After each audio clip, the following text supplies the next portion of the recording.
have such sights to show you. Hellraiser. Every Hellraiser film explained in detail, and what is the future of the franchise? Hellraiser films are considered by many as the best and the longest horror series ever, but there are those who find issues with the lack of diversity in the plot of the subsequent sequels, or those who complain about the budgetary restraints that plague the film. However, no true horror fan will disagree that Clive Barker's 1987 film was anything short of a classic. And although the sequels may not have been as good as the first film, they are good horror films in their own right.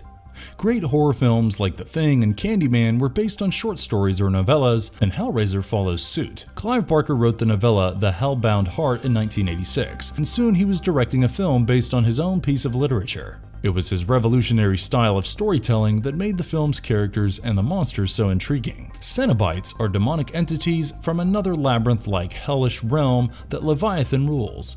Leviathan is the god of flesh and pleasure, and all Cenobites see flesh as an object of craft, something that should be worked on to create pieces of art.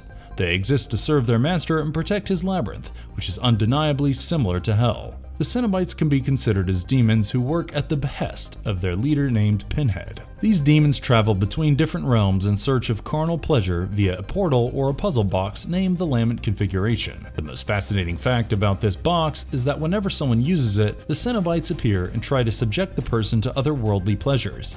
But this pleasure seems like gruesome torture to weak humans. This paradoxical nature makes it difficult to conclude if they are angelic or demonic. For instance, they're angels to people who love sadomasochism, but they are demonic to others. However, Pinhead likes to believe that he's just an explorer of different realms. Who are you? Explorers. He describes himself and his friends as explorers who seek to discover novel types of pleasure and pain, and they've reached such a stage of hedonism that pain and pleasure have become one and the same thing for them. However, as the series progressed, the Cenobites became more like biblical demons who punished the sinners. By the 10th movie, there were references to concepts like the Ten Commandments and the Judgment Day. After Clive Barker, if there's one man who added to the success of the franchise, it has to be Doug Bradley, the man who played Pinhead in the first 8 films. His presence itself was a pull factor for the viewers. Let's deep dive into all the 10 Hellraiser films to understand the plots and understand what makes these movies cult classics. Having said that, we'd also discuss the few red flags that came up over time. So folks, get your toys and enter your red rooms because we're going to have one hell of a sadomasochistic thrill ride. Before we go into our explanation, we have a very small request. If you like our content, please support us by subscribing to our channel. This is a small click for you, but for us, it means a lot. Thank you. Let's begin. We'll tear your soul apart. Hellraiser, 1987. Frank Cotton buys a mysterious puzzle box from a dealer in Morocco. Later, when Frank manages to solve the puzzle, hooks and chains emerge from thin air and tear him apart. After this gruesome carnage, the room is left with several swinging chains and the bloody remains of Frank's body. Soon a figure in black robes appears in the room and he restores Frank's puzzle box to its original state, and the room surprisingly becomes like it was before Frank solved the puzzle. Frank had a small affair with the wife of his brother Larry just before Larry and Julia got married.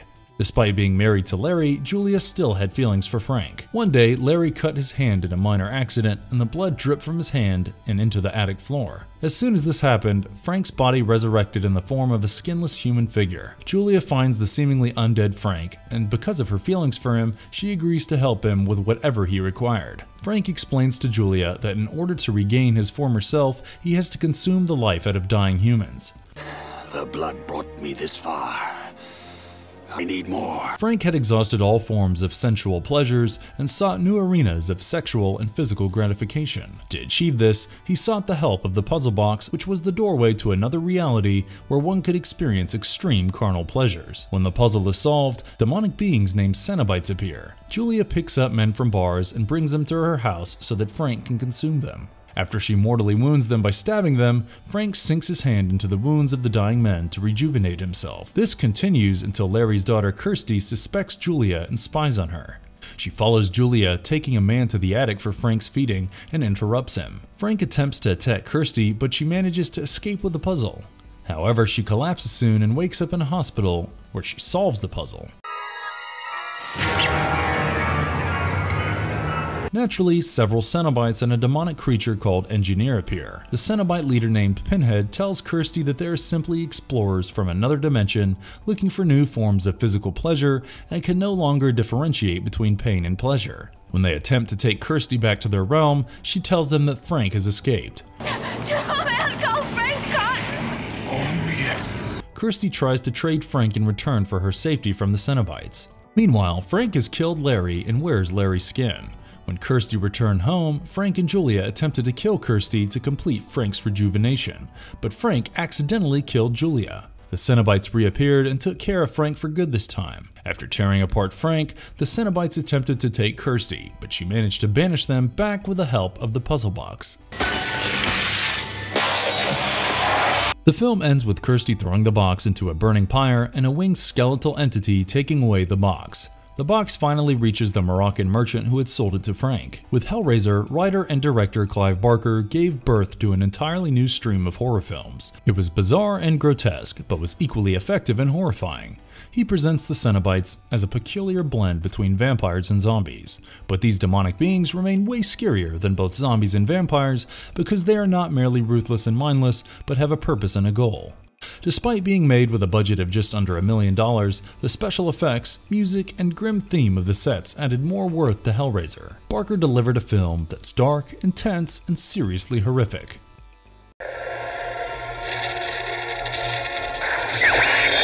Hellbound Hellraiser II, 1988. Frank had killed Larry and made Kirsty an orphan. Immediately after that, Kirsty was taken to a psychiatric hospital where she was admitted under the care of Dr. Channard and his assistant, Kyle McRae. Channard and Kyle were questioning Kirsty, and she told them that they should destroy the bloody mattress on which her stepmother Julia had died.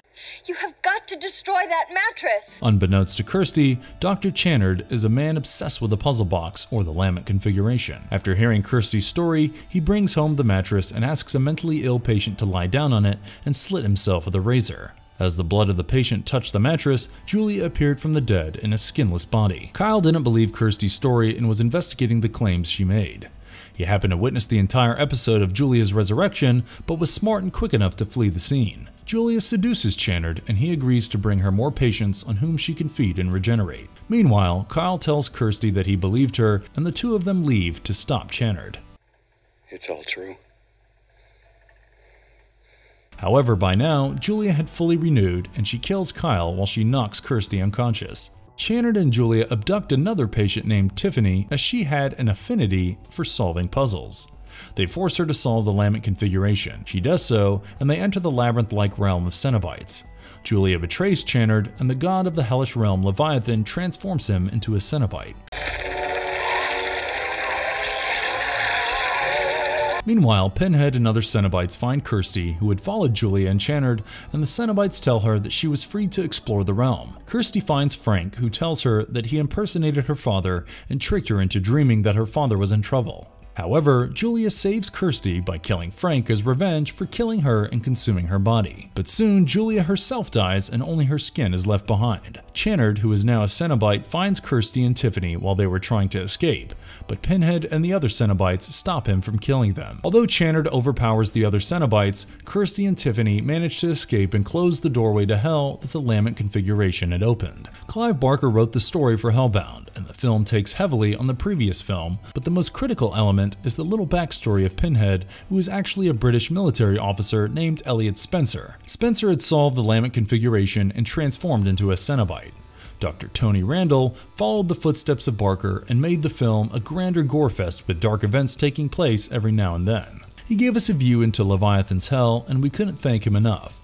As far as the sequels are concerned, it is important for directors to not only stick to the core story, but also expand on the backstory and subplots. Randall was one of the editors in the previous film and took the directorial reins for this one, and he intelligently gave more crucial roles to Claire Higgins as Julia and Ashley Lawrence as Kirsty. Barker and writer Atkins were brimming with ideas for the subsequent films, and it was certain that Pinhead would be a recurring character.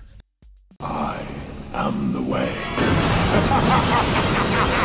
Hellraiser III: Hell on Earth, 1992. Pinhead came to the startling revelation that he was once a World War I British Army captain named Elliot Spencer. This knowledge splits the demon into two parts. The first is his former self, Spencer, who ends up in the limbo, or a part of hell which houses the souls of those who die in original sin without being assigned to the hell of the damned. The second is Pinhead himself, now trapped in a pillar called the Pillar of Souls, with distorted faces and writhing figures. An ambitious reporter named Joey Summerskill finds a teenage clubgoer with chains pierced into the body. These chains become sentient at the hospital emergency ward and tear the clubgoer's body into bits and pieces. Soon Joey comes across another clubgoer named Terry, who tells her that the chains emerge from a strange puzzle box that she found near a pillar at the Boiler Room Club, which J.P. Monroe owned, and Monroe had bought the Pillar of Souls and kept it in his club. Pinhead and Monroe made a deal in which Monroe would bring Pinhead clubgoers, and in return, Pinhead would give him immense powers and other worldly pleasures. I can help you to indulge power. While investigating, Terry hands Joey the Lament configuration, and they also find a tape of Kirsty Cotton. The videotape explains that the puzzle box is the only way of banishing Pinhead back to hell. I only know what it does. It hurts. Meanwhile, Joey has recurring dreams about her father's death in Vietnam. In one such dream, Spencer tells her that Pinhead will wreak havoc on Earth against the Cenobite code, and the only way to stop Pinhead was to unite Spencer's soul with Pinhead and then to banish him back to hell using the puzzle. You found the window, Joey. Use the box to bring him through it. At the club, Terry meets Monroe, who plans to feed her to Pinhead, but she strikes a deal with Pinhead and agrees to sacrifice Monroe in return for being transformed into a Cenobite. By now, Pinhead becomes free from the pillar and wreaks havoc on the clubgoers. As soon as this news reached Joey, she rushed to the club. Pinhead demanded the Lament configuration from Joey, but she refused and escaped from the spot, only to be chased by several of Pinhead's demonic minions. She gets pinned down by the Cenobites in a construction site, but she manages to solve the puzzle and send all Cenobites back to hell. However, this takes her to the limbo, where Pinhead tricks her into giving him the box. Thank you, Joey. Here, Spencer's soul attaches itself to Pinhead, and Joey stabs Pinhead through the heart with the box that had transformed into a dagger. Joey buries the puzzle box in a pile of concrete, but it is later revealed that the interior of the finished construction site was a replica of the puzzle box. Directed by Anthony Hickox, the film Hell on Earth is quite different from its prequels. For instance, it was the first film of the anthology to be directed in the United States, and you'll definitely be able to feel it while watching. Doug Bradley as Pinhead developed to great levels. Pinhead turned out to be the lead antagonist of the film, and Doug Bradley was very efficient in playing the dual roles of Elliot Spencer and Pinhead. Hickox ensured that there's no dull moment in the film, and he kept the film and his Cenobites constantly moving. Clive Barker's New World Pictures and Film Futures was in financial hell, and eventually Miramax took control of the film. But even without Barker's direct influence, this third installment of the Hellraiser series is regarded as one of the best. However, we wouldn't have complained if there were more strippers, as the film is primarily based in a nightclub.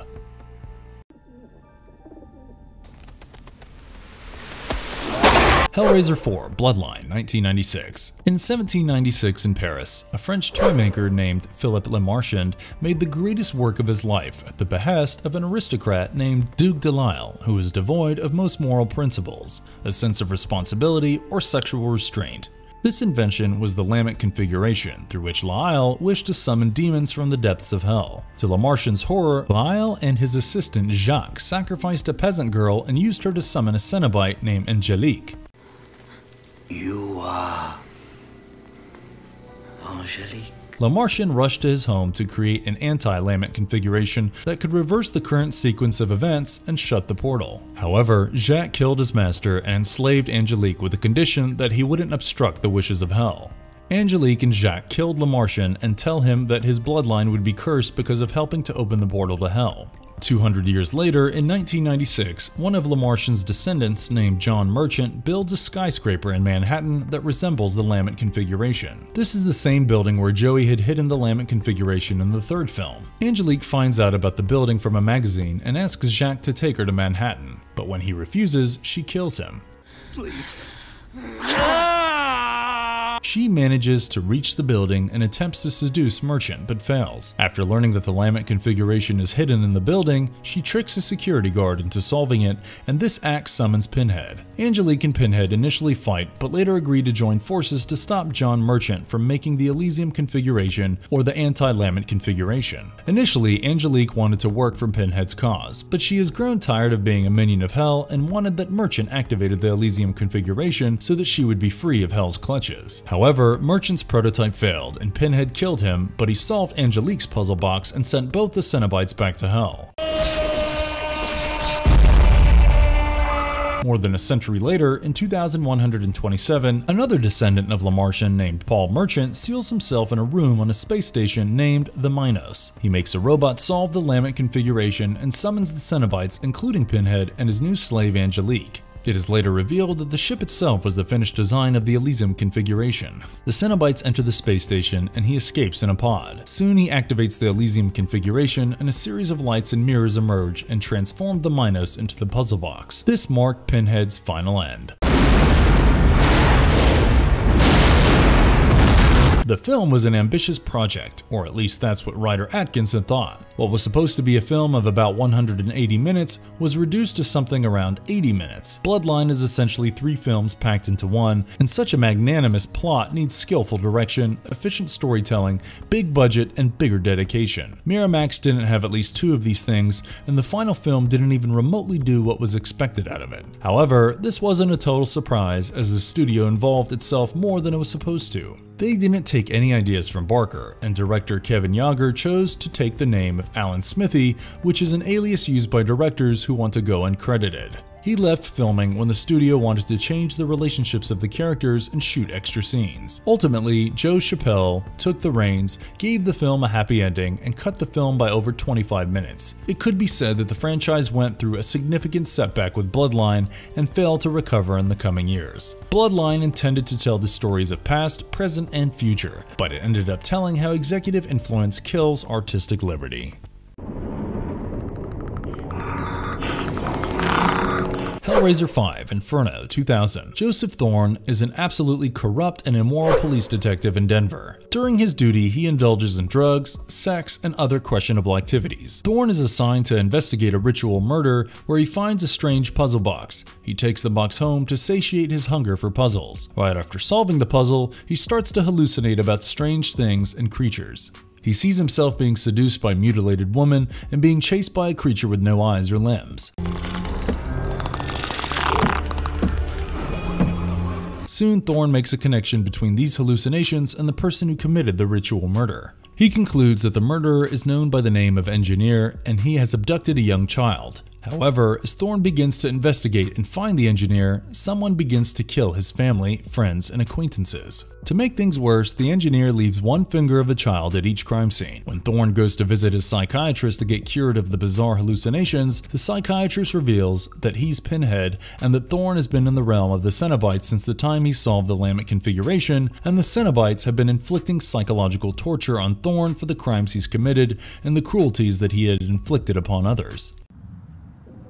They come for you, and they leave. It is revealed that the engineer is a making of his own mind and is the manifestation of Thorne's brutality, while the little child is the personification of his innocence. But Thorne has constantly been killing his innocence by indulging in acts of sexual gratification and other sins.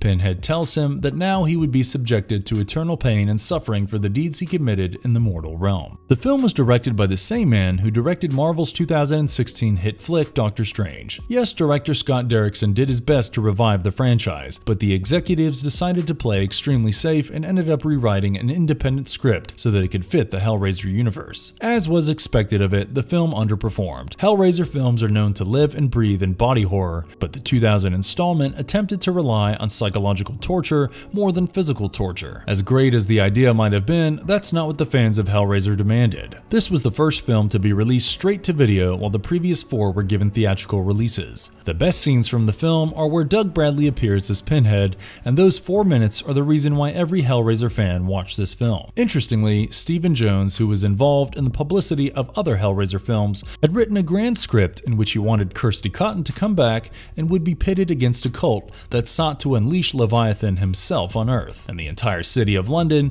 would be enclosed within a giant lament configuration. However, such a grand idea needed a grand budget, and the executives were in no mood to risk themselves roasted in financial hell.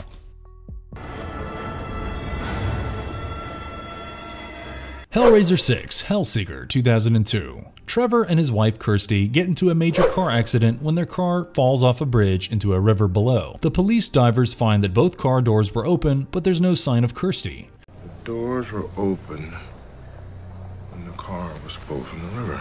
However, Trevor managed to escape and save his life. A month later, Trevor wakes up in a hospital to find that he's the prime suspect of his wife's murder, and Detective Givens and Lang constantly visit him. But strangely, they never come together. Furthermore, the accident left Trevor with a head injury, and he sees various hallucinations. Trevor fails to distinguish between reality and fantasy. To make things worse, he witnesses his friend Brett committing suicide. Later, Trevor is called to the police station and is taken to the basement to identify a body. There it is revealed that both Lang and Givens are in fact a demon with 2 heads. That's why they never appear to him together. Trevor flees with his life and lands up in a morgue with a body lying on the operating table. He approaches to uncover the body when Pinhead appears and tells him that his wife Kirsty is still alive. Trevor was a highly promiscuous man and slept with many women and always saw Kirsty as a hindrance to his way of life. He made her solve the lament configuration, and she did so, but she made a deal with Pinhead and offered him 5 souls in return for her life. I will bring you 5 souls in exchange for mine. Pinhead tells Trevor that he had received the souls of 3 of Trevor's mistresses and that of Brett, who wanted to kill Kirsty for her fortune. As Trevor uncovered the dead body on the operating table, he was shocked to see that it was his own body. It is revealed that Kirsty killed all 4 people and pinned the murders on her husband. She shot him in the head while he was driving, and the car plunged into the river, making the accident look like a suicide. Trevor's soul has since been in hell, and the Cenobites have been torturing him psychologically by forcing him to hallucinate and forget his own past life. Piecing his life back together and rediscovering his identity was his punishment for being disloyal to his wife and failing to accept who he really was. The 6th installment of the franchise follows its predecessor heavily, but goes an extra mile in terms of sticking to the Hellraiser mythology. Like Hellraiser 5, even this film was made after reworking on a pre-existing script, but director Rick Boda and writers Carl V. Dupre and Tim Day were smart enough to get back Kirsty Cotton, who Ashley Lawrence played. The film takes the simple plot about a man who may or may not have killed his wife and turns it around in unimaginable ways. It acts as a psychological thriller, a horror, as well as a revenge drama. Director Rick Boda went against the producers to show the film to Clive Barker before its release in order to get Barker's comments and suggestions. Unfortunately, this was the last Hellraiser film to which Barker was directly or indirectly attached. Despite being largely better than its 2 immediate predecessors, the film failed to bring the glory that Hellraiser enjoyed back in the 80s and early 90s.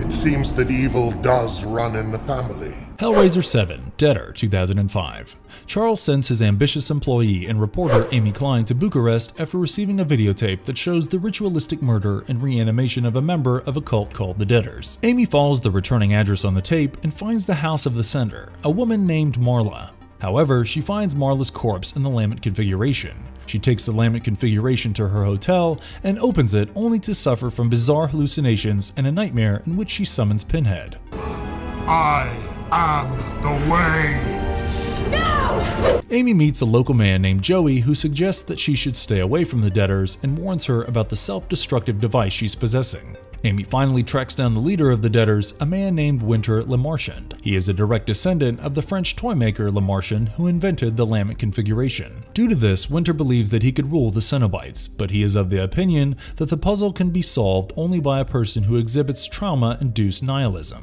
To further his plan, he created the secret cult of the Deaders and attracted emotionally challenged followers in the hope that they would open the puzzle for him. He makes Amy see a waking dream in which she relives her troubled childhood. Amy's father abused her as a child sexually, and she managed to kill him one day. After coming back to reality, Amy opened the box and summoned the Cenobites, who began to massacre the debtors. Pinhead rebuked and ridiculed Winter for believing that he could control Cenobites. But that's where you're wrong. Painfully wrong. Pinhead now wanted to take Amy to hell, where her father was waiting for her, but Amy killed herself. This led the box to close, and the Cenobites were once again banished to hell. The film ends with Charles sending yet another young reporter to investigate Amy, who has gone missing in action. Like the films that preceded it, Debtor was based on a script that was initially not written as a Hellraiser script and was later reworked so that it fits in the Hellraiser mythos. Having said that, the film intricately follows the core elements that Clive Barker birthed. In fact, it follows the La Martian episode from the 4th installment and gives more screen time to the Cenobites than the previous films that were released straight to video. Allow me to finish what he started. Therefore, Debtor has a horrible title, but is probably the best Hellraiser film that was released straight to video. Carrie Werher as Amy Klein gave a satisfactory performance as a young woman who had a troubled past. She had a well-developed character who was a cynical and confident woman. And credit must be given to director Rick Boda not to reduce Klein's character to a jiggly boob girl.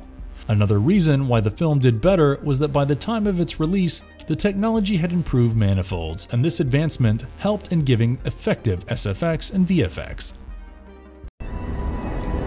This is just the beginning. Hellraiser 8, Hellworld, 2005. Adam and his friends were addicted to a game called Hellworld, which was based on the Hellraiser series. The game took such a toll on Adam that he ended up taking his life, and his friends couldn't help but blame themselves for the death of their friend. They feel that they could have prevented it by pulling Adam out of the game. However, 2 years later, the 5 friends are invited to a Hellworld-themed secret party. They reluctantly attend the party, where the host greets them with drinks and gives them cell phones to talk to each other. Soon, Allison, Derek, and Mike are seemingly killed by the host, Pinhead, and other Cenobites, while other Cenobites hunt Chelsea and Jake. Chelsea hides in the attic only to find the belongings of Adam, and she realizes that the host is in fact Adam's father, who blames the friends for not being able to break Adam's addiction. In a strange turn of events, Jake and Chelsea find themselves locked in caskets and receiving messages from the host on their respective cell phones. The messages said that they were fed with potent hallucinogens, with strong psychedelic powers, and whatever they have been experiencing is the result of their own imagination and guilty conscience. He also tells Chelsea that Allison, Derek, and Mike have died in their respective caskets. The police save Chelsea and Jake. However, the host goes through Adam's belongings and finds the Lament configuration. He opens the puzzle and Pinhead appears with other Cenobites. Welcome to hell. Before tearing the host apart, Pinhead praises Adam and mocks his father. Debtor was shot alongside Debtor, and while Debtor was an efficiently made low-budget sequel, Hellworld is criminally misguided and confusing. The Hellraiser universe is depicted in the form of a game called Hellworld, so fans watching the film remain confused between Hellworld and Hellraiser references. Pinhead's character is reduced to a meat cleaver-bearing horror monster who runs around people to chop their heads off. That's simply not what he was ever meant to be. Secondly, the film reduced its audience base by expecting the viewers to know everything about Hellraiser already.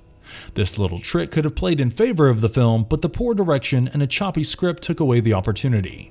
It was a film directed towards a younger gorehound audience, something that the previous 7 films didn't seek to do.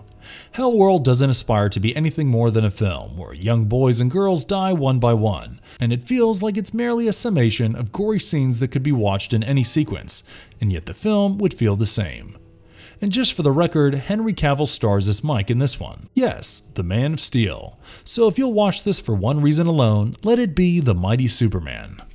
The time will come when our own twisted desire. Hellraiser 9 Revelations, 2011. Nico Bradley and Steve Craven are 2 young boys who go off to Mexico in the hopes of getting high and getting laid. Nico and Steve pick up a girl, but Nico killed her while having sex with her. However, the boys soon go missing, and the Mexican authorities hand over the videotape, Steve's belongings, and a mysterious puzzle box to Steve's mother. A year later, the families of the 2 boys meet for dinner, where Steve's sister Emma demands to see the tape to get closure. Emma gets hold of the videotape and sees that Nico was offered a puzzle box by a strange man who promised that the box would provide otherworldly sensual pleasures. Emma finds the lament configuration and recognizes it from the video. As she tries to understand it, Steve appears covered in blood. The family rushes him to the hospital, but becomes stranded on the way. However, a flashback reveals that Nico managed to solve the lament configuration and was taken to hell by the Cenobites, where he was tortured and mutilated. What? Who the fuck are you? I came for you, Nico. No, I'm not going anywhere! He contacted Steve while the latter was having sex with a prostitute, and Nico requested him to kill this prostitute and others so that his body could rejuvenate. Steve obliged to his friend's wishes, but even after many murders, Nico did not get his skin back. Killer, do it yourself! I'm not doing this for you anymore, Nico! Naturally, Steve didn't want to help anymore, and this was when Nico killed him and wore his skin. But a dying Steve made a deal with the Cenobites, who converted him into one of them so that he could exact his revenge. It is revealed that the Steve who crashed the dinner party was in fact Nico wearing Steve's skin. Emma opens the box and several Cenobites, including Steve, appear to take Nico with them, but Emma's father kills Nico. Dimension Films made the film only because they would have lost the rights of Hellraiser if they didn't release a film in 2011. Naturally, it was a film that was conceived and filmed within weeks. Dimension didn't think it was a great reason to make a film, so the budget was a meager amount of $300,000. Absolutely no thought was given to any filmmaking or artistic techniques, and the final product can only be referred to as a product. It is wise not to call it a Hellraiser film. Even Doug Bradley refused to take the role of Pinhead because of the haste in which the movie was being filmed. This became the first Hellraiser film that he didn't star in. The film was being marketed by saying that it was right from the mind of Clive Barker. However, Barker posted a profane tweet denying the claims being made, and the tweet was so gross that it's safe not to repeat it here. But we will anyway.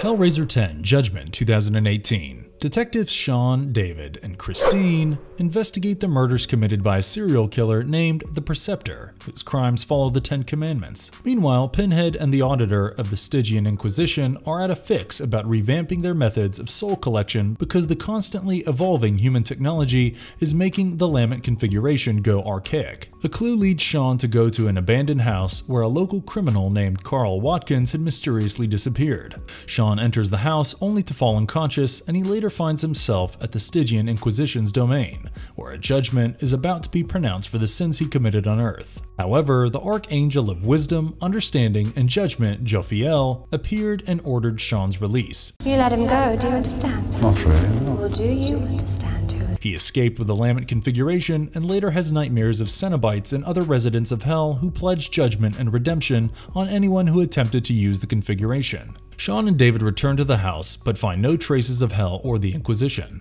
Later, Sean reveals himself as the killer and forces the other two detectives to open the lament configuration and summon the Cenobites. Sean tries to trade his life and offers Pinhead the souls of David and Christine. However, Pinhead refuses, and the Auditor of the Inquisition tells Sean that he has been found guilty of his crimes. There is no deal to be made. However, Jophiel intervenes again and asks them to let Sean go because he is part of a larger heavenly plan to instill fear in the hearts of the sinners. There are matters at play here that are part of a bigger plan, and he is a part of it. Pinhead wouldn't have this anymore, and he tricks Christine into killing Sean. Due to this trickery, God expels Pinhead from Hell and forces him to live his life as a mortal. Writer and director Gary J. Tunnicliffe was attached with the Hellraiser franchise for decades as a makeup artist. However, he had a vision for a Hellraiser film and had pitched the idea to producer Bob Weinstein. Dimension Films was again forced to make a Hellraiser film to retain the rights, and that's when Tunnicliffe got his opportunity. After 30 years of the inception of his idea, he was finally making a film. And unlike the previous few installments, this script and story were written exclusively for the franchise. Doug Bradley was approached to play Pinhead, but he refused by citing the poor quality of the Hellraiser sequels that Dimension Films was making. Ultimately, Paul T. Taylor was cast to play Pinhead, and the good thing that Tunnicliffe did was not to copy and reprise Doug's Pinhead. Instead, he gave an entirely new identity, look, and feel to Taylor's Pinhead. Judgment turned out to be the best effort in a long list of Hellraiser sequels that were made since Barker. It didn't use the run-of-the-mill storyline and acted as a breath of fresh air. However, it suffered greatly from the evils of a low budget and the fact that by now the Hellraiser franchise didn't enjoy as much popularity as it used to. In fact, the film was given less publicity in order to avoid negative criticism. why is the Hellraiser franchise dying? Hellraiser was not the first film to blend eroticism and horror in a single film. We had films like Humanoids from the Deep, Cat People, and Seminoid, etc. But Clive Barker's Hellraiser uniquely created an entirely new mythology and gave the viewers a real taste of sadomasochism on the big screen. Despite having an anthology of 10 films, the real craze fizzled out after the first 4, and the last 6 were just fragile attempts at keeping the franchise alive. And sometimes sequels were made so that Dimension Films could retain the rights of Hellraiser. There are a plethora of reasons why the series failed to retain popular loyalty. Clive Barker became a household name as a horror writer, but his involvement with the franchise practically ended after the first 2 films. If you'll notice in the first 2 films, he never intended the Cenobites to be the center of the Hellraiser universe. They merely acted as entities that brought out and shed light on human emotions. Barker's Cenobites are not the Machiavellian villains that the world remembers them as, and instead, they are reasonable beings who believe in a cause and are ready to strike deals. We want the man who did this. Cenobites, and especially Pinhead, were in a way more reasonable and less monstrous than killing people like Frank, Julia, and Channard, who didn't hesitate from killing their own relatives or using mentally ill patients to further their selfish plans. However, this characterization of Cenobites was sacrificed to make them typical horror film monsters. But hey, it's not Texas Chainsaw Massacre.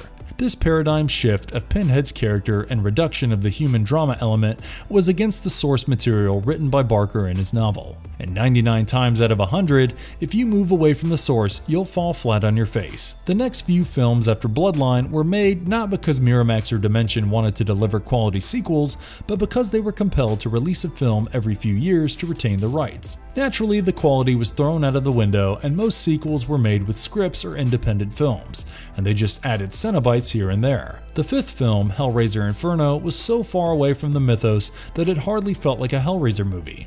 The next one was a greater blunder because someone somewhere thought that it was a great idea to transform a cult classic film's mythology into an on-screen video game. These were the final nails being struck into the Hellraiser franchise's coffin. In fact, there came a time when both Clive Barker and Doug Bradley chose to distance themselves from the shabby sequels. What was started by Barker as an intelligent erotic horror film series with a strong portrayal of elements like human emotions, character traits, etc., was reduced by the executives to a series about demons killing humans for fun, blood, and mindless gore. I am forever. Hellraiser HBO TV series, Light at the End of the Tunnel. Although there are no talks about an 11th Hellraiser film, we see the light at the end of the tunnel in the form of the development of a possible television show. Clive Barker reclaimed the rights of Hellraiser in 2020, and he is producing the show. The script is under development and is being worked upon by the likes of Mark Verheiden and Michael Dougherty. Mark has worked on projects like Battlestar Galactica and Daredevil, while Michael has delivered gems like Godzilla King of Monsters. It's safe to say that Barker's ambitious project is in safe hands. However, the ongoing pandemic has stopped most filming, and as soon as the situation improves, we might be getting a release date and more information regarding casting, etc.